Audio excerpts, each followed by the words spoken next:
Alors bonjour à tous et bienvenue dans cette vidéo explicative de la notion de nombre relatif. Alors, on va commencer par partir de ce que vous avez appris l'an dernier en sixième. En sixième, vous avez vu la notion de demi-droite graduée.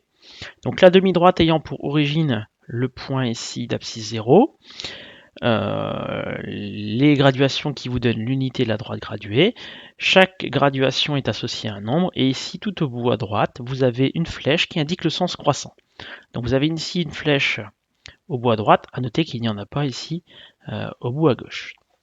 L'an dernier, vous avez vu que chaque point qui est situé sur la droite graduée est associé à un nombre qu'on appelle son abscisse. Voilà. Donc on peut faire une phrase en disant l'abscisse du point A est 8. Il n'y a pas d'unité pour une abscisse, on ne parle pas de centimètres, on dit juste que c'est le nombre 8 qui est l'abscisse du point A. Vous pouvez également utiliser deux notations, alors je vais essayer de vous les noter ici. La première, c'est celle-ci. Donc vous pouvez mettre le nom du point et entre parenthèses son abscisse. Attention, il n'y a pas de égal entre le nom du point et les parenthèses. Deuxième notation, c'est celle-là.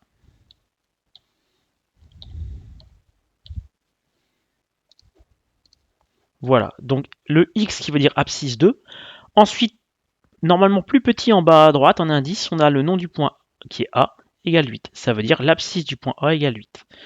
Vous devez connaître les deux notations et maîtriser les deux notations. Voilà. Alors on va les enlever, parce qu'elles ne vont plus nous servir pour après. Donc il faut savoir que ici, à droite du 0, ce que vous avez vu l'an dernier, ce sont des nombres qu'on appelle les nombres positifs.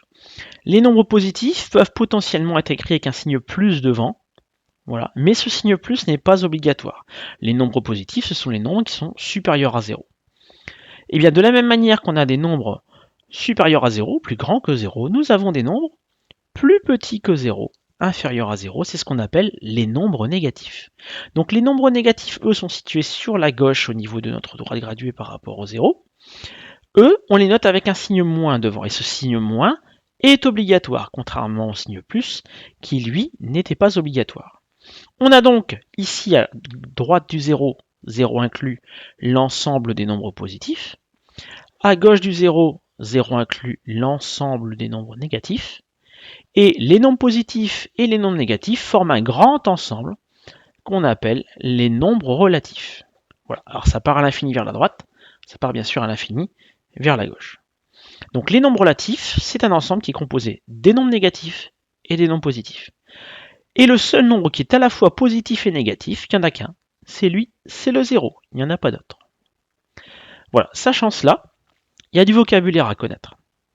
Alors, je vais partir sur la leçon que vous aurez juste après. Donc, les nombres relatifs, on vous dit qu'on connaît les nombres positifs, on peut les écrire avec le signe plus qui n'est pas obligatoire. Il existe aussi les nombres négatifs, on les écrit toujours avec le signe moins. Et les nombres positifs et les nombres négatifs constituent les nombres relatifs. Donc voici ici en dessous deux nombres relatifs, un positif, un négatif. Chaque nombre relatif est composé de deux parties. Une première partie, la partie verte qu'on appelle son signe, qui est soit positif, soit négatif. Et une deuxième partie qu'on appelle souvent la distance à 0. Alors, donc je vais vous expliquer pourquoi on appelle ça la distance à 0. Si je reprends mon point A, par exemple, si je le place ici au point d'abscisse 3, eh bien son écart par rapport à 0, il y a 3 cases qu'on appelle 3 pas. D'accord. Et donc il y a bien 3 d'écart par rapport au 0. Sa distance à 0, c'est 3. Si je vais ici à moins 5, pareil, on a 5 pas d'écart entre le point A et le 0. Donc le 5, pas moins 5, hein, juste le 5, c'est le nombre de pas d'écart par rapport au 0. On appelle ça la distance à 0. Voilà. Donc voilà pour le vocabulaire. Partie verte, signe. Partie rouge, distance à 0. Dans certains manuels un peu plus anciens, on peut trouver des synonymes qu'on appelle partie numérique ou valeur numérique. Voilà. Mais c'est surtout distance à 0 qu'il faut connaître. Si on récapitule un petit peu jusqu'à maintenant, on n'est pas obligé d'écrire le signe plus des nombres positifs. Et 0, c'est le seul nombre à la fois positif et négatif. Alors, un autre point qui est important à connaître, c'est que grâce aux nombres relatifs, on pourra maintenant effectuer des soustractions qui étaient jusqu'à maintenant impossibles. Par exemple, en faisant 8 moins 10. D'habitude, vous faites 10 moins 8, le plus grand moins le plus petit. 10 moins 8, ça fait 2. Et bien maintenant, quand on fera 8 moins 10, eh bien ça fera moins 2. Si on part de 8 et qu'on enlève 10, on arrive dans le négatif, on arrive bien à moins 2. Donc les nombres négatifs rendent en fait toutes les soustractions possibles. Nous en reparlerons plus tard.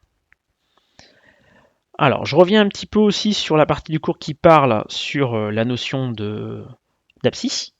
Donc chaque point d'une droite graduée est repéré par un nombre relatif qu'on appelle son abscisse. Vous retrouvez une droite graduée ici, la petite flèche à droite qui indique le sens croissant, il n'y en a toujours pas à gauche, et donc sous chaque point, vous avez un nombre qui est son abscisse. Pour le point A, l'abscisse c'est 2, vous retrouvez ici les deux notations qui existent pour parler de l'abscisse du point A.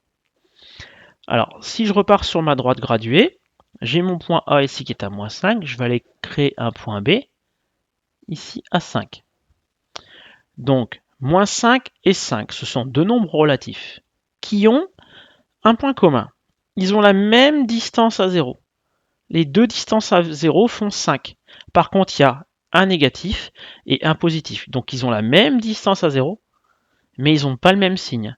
Eh bien, moins 5 et plus 5, on appelle ça des nombres relatifs opposés.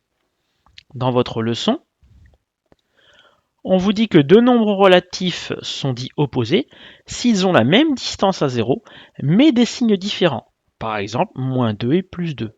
Distance à 0, c'est 2, et les signes sont différents. Bon, voilà un petit peu pour les bases de votre leçon. Je pense que pour le grand 1, c'est bon. Alors, j'ai trouvé quelques petits fichiers pour vous aider. On va les faire un par un. Alors, je vais essayer de m'y retrouver. Voilà. Donc ça récapitule un petit peu ce que j'ai dit, mais de manière un petit peu plus visuelle. Alors, les nombres positifs, donc ce sont les nombres supérieurs à 0. On les écrit avec le signe plus ou sans signe. Vous avez quelques exemples ici. Donc, soit avec le signe plus, soit sans. Les nombres négatifs sont les nombres inférieurs à 0. On les écrit toujours avec le signe moins. Vous avez également 3 exemples. Le nombre 0 est à la fois positif et négatif. Par contre, on n'écrit jamais moins 0 ou plus 0. On écrit 0 tout court. Et l'ensemble des nombres relatifs est constitué de tous les nombres positifs ou négatifs. On vous dit également que deux nombres relatifs égaux sans leur signe, mais de signes contraires, sont dits opposés. Voilà, alors dit avec le bon vocabulaire, ça veut dire qu'on a la même distance à 0, mais des signes différents. Voilà pour le premier fichier. On va passer au deuxième, qui reparle d'opposé d'un nombre. Donc l'opposé d'un nombre est le nombre égal au nombre considéré si on les prend sans leur signe, mais de signes contraires. Alors j'aime pas trop la formulation, je préfère toujours ce qu'il y a dans la leçon, même distance à 0, mais signes différents. Vous avez quelques exemples.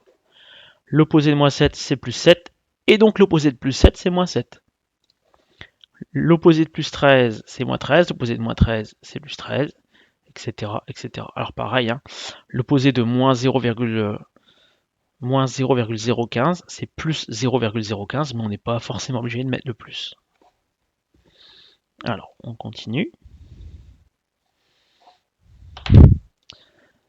Il faut que je trouve le bon fichier. Je pense que c'est celui-là.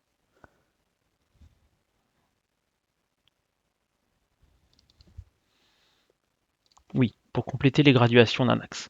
Alors, ça c'est souvent source de soucis pour les élèves, donc je trouve que c'est assez bien expliqué. La première chose à faire est d'aller repérer deux graduations dont on connaît les abscisses. Voilà. Regardez l'écart entre les nombres. Entre moins 80 et moins 40, il y a par exemple 40 d'écart. Donc là, on fait complètement abstraction du signe. Ensuite, on regarde le nombre de cases entre les deux. Il y a 2 cases. Pour trouver la valeur d'une case, c'est ce qu'on appelle un pas. Voilà, le pas c'est de combien on avance ou de combien on recule en avançant ou en reculant d'une graduation. Eh bien, vous prenez cet écart qui est 40 et vous le divisez par le nombre de cases. 40 divisé par 2, ça fera 20. Donc c'est ce qu'on vous explique. Entre les deux graduations connues, il y a 40 unités. 40 divisé par 2, 20. 20 unités entre deux graduations consécutives. Donc on va de 20 en 20. Ça permet de compléter les axes. À chaque fois, on avance de 20 en 20. Voilà pour le premier.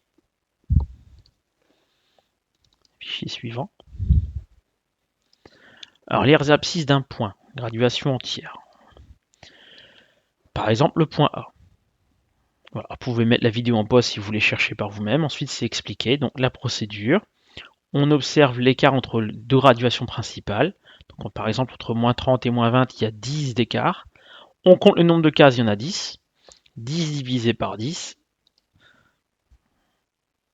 ça veut dire qu'on va avancer de 1 à chaque fois. Et donc pour trouver l'abscisse du point A, partez de moins 30 et vous allez avancer de 1 à moins 29, moins 28, moins 27, moins 26, moins 25, moins 24.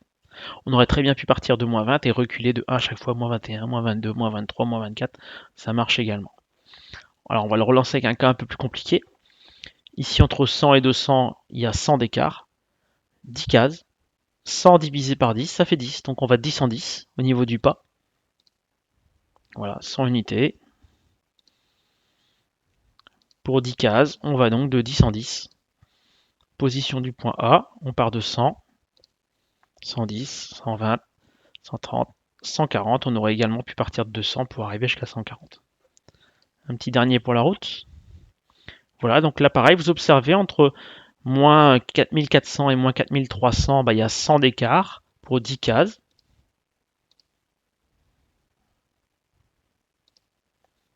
Donc 100 divisé par 10, on a un pas de 10. Pour trouver l'abscisse du point A, vous partez de moins 4300 et vous allez donc ajouter 10 en 10, moins 4290, moins 4280. Ce qui est valable avec des nombres entiers est également valable avec des nombres à virgule. Donc là, entre moins 7 et moins 6, il y a une unité d'écart, mais 10 cases. On va donc faire 1 divisé par 10, ça fait 0,1. Voilà, une unité pour 10 cases. On a donc 0,1 de pas, on avance, on recule de 0,1 à chaque graduation. Pour trouver l'abscisse du point A, vous partez de moins 6 et on va de 0,1 en 0,1 pour trouver l'abscisse. Voilà, un dernier cas un petit peu plus. Bon, on va tous les faire, allez. Donc là, entre moins 0,2 et moins 0,1, on a 0,1 d'écart. 0,1 divisé par 10, ça vous fera 0,01, un centième de pas. Voilà, donc 0,1 d'écart entre moins 0,2 et moins 0,1. Pour 10 cases, vous divisez par 10, on a bien 0,01 de pas, un centième.